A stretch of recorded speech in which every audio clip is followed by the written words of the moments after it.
This is The Grip by The Plenteous Life. Why better keeps you feeling broken. Welcome back to The Grip. I'm Becky Henderson, founder and principal coach of The Plenteous Life. You were never broken, just buried. There's a trap high achievers fall into that no one warns you about. The more you improve, the more broken you feel. Ever notice that? And it's not because growth is wrong, but because the starting point is. If you believe you're fundamentally not enough right now, there's no amount of progress that will ever scratch that itch. Not for long anyway. Today in The Grip, you'll learn how to escape this exhausting chase of self-improvement without abandoning drive or ambition, and discover how to create the peace you've been striving after once and for all. Let's dive in. The self-improvement trap. She sat across from me, hands clenched, voice steady, but the kind of steady that takes effort. I could tell she'd mastered how to present as capable, high-functioning, and fine. But beneath it, exhaustion, quiet despair, and a long-standing belief that something was still wrong with her. She said, "I'm doing everything. I'm meditating. I'm reading. I'm advancing in my career. But deep down, I feel like I'm failing, like I'm defective in some way, like I'm just not there yet." She wasn't lacking discipline. She wasn't resisting growth. She was trapped in a lie so insidious it disguises itself as ambition. It's, "I'm broken, damaged, and need to be fixed." So I asked her the one question that calls out this common but unexamined assumption. What if you're not broken? Silence. I waited. What if there's nothing wrong with you? And never was. Something in the air changed, and just like that, the scaffolding of her self-improvement project began to collapse. The mental structure she'd built around being not quite there yet started to dissolve.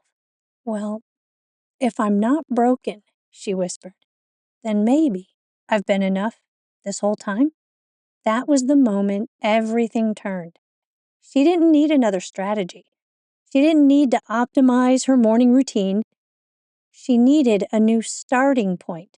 She stopped treating her soul like a fixer-upper and crossed the invisible line from exhausting self-improvement to powerful transformation. You can't fix what was never broken. What I've seen over and over again with high-performing clients, these are founders, creatives, parents, visionaries, leaders, is this. They pursue growth, development, and self-mastery. They read the books, take the courses. They do the hard inner work. But they do it from the disempowered context of being broken, damaged, or in need of fixing. It makes the self-improvement industry lots of money. Here's why that's a trap. The more you try to fix yourself, the more broken you feel. Not because you're doing anything wrong, but because broken is not a doing issue. It's a being issue. You can't do your way into being, ever. Doing only ever reinforces and deepens your sense of who you are already. Being comes first, always.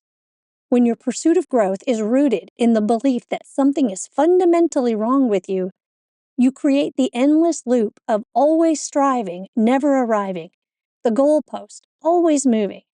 No matter how much you learn or accomplish, it will never be enough, because deep down, you've already decided you are not enough to begin with. So consider this. There's nothing wrong with you. You're not broken. You're not a fixer-upper project. You are already whole and complete. Already enough. You just forgot this when the world started telling you otherwise. Why work on yourself then? Clients often ask me, if there's nothing to fix, then why am I here? Why am I doing all this work? Here's my response. You're not working with me because something is wrong with you. You're working with me because who you think you are isn't the real you. It's just how you learned to see yourself a long time ago. Our work is to get that version of you out of your way. and get you operating in the fullness of who you truly are. You were never broken, just buried. Coaching is about setting you free, not fixing, uncovering, returning, revealing. You are already enough. Being enough is not a place to get to, it's a place to come from. It's where you start, not end up. When you build and develop from wholeness, the journey becomes entirely different. You'll stop chasing who you're not and start cultivating who you are already into the fullness you're capable of. So yes, pursue growth. Yes, invest in mastery. Yes, ask more from your life. And take a moment right now to ask yourself, what would shift if I lived from being enough already? What if there's nothing wrong with me? What if there's nothing to fix about me? You're here to remember who you were before the world told you something was missing, to shed what never belonged to you. You are not broken.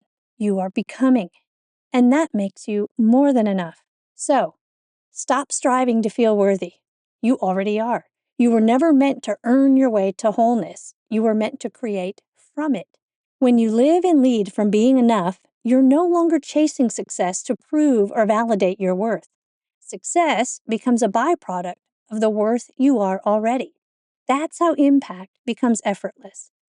That's how peace becomes your new normal. Keep creating. This has been another issue of The Grip. From all of us at the Plenteous Life, may you prosper in every way.